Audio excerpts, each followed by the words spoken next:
Recording Studio.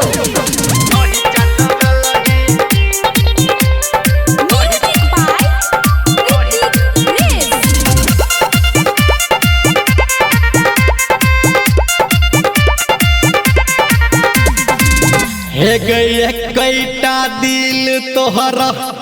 मंगबैया 6000 आ तोरा चक्कर में छोरा मुनसा पीटै अपन कपार चेरते लगन छौरी तू ओगते लही हो के बिया ससुरा चल गेलही आखिरकार देवरे से गे छौरी ढोढ़ी चटबेलही गे छौरी ढोढ़ी चटबेलही गे छौरी ढोढ़ी चटबेलही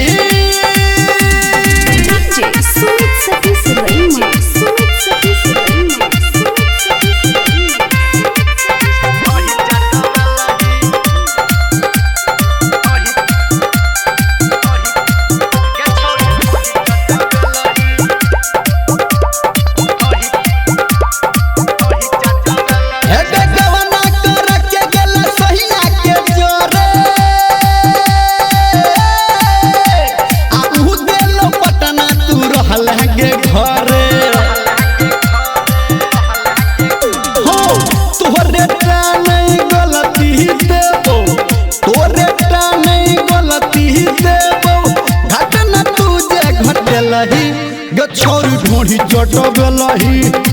गछौरी ढोढ़ी चटबेलही गछौरी ढोढ़ी चटबेलही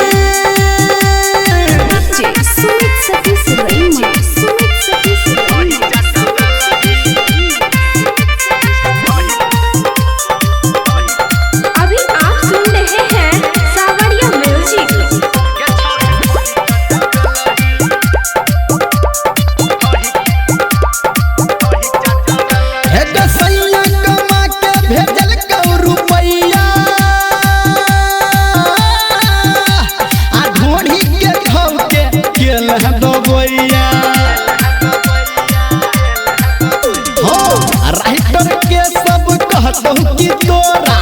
छोरा निरमलिया कहतौ की तोरा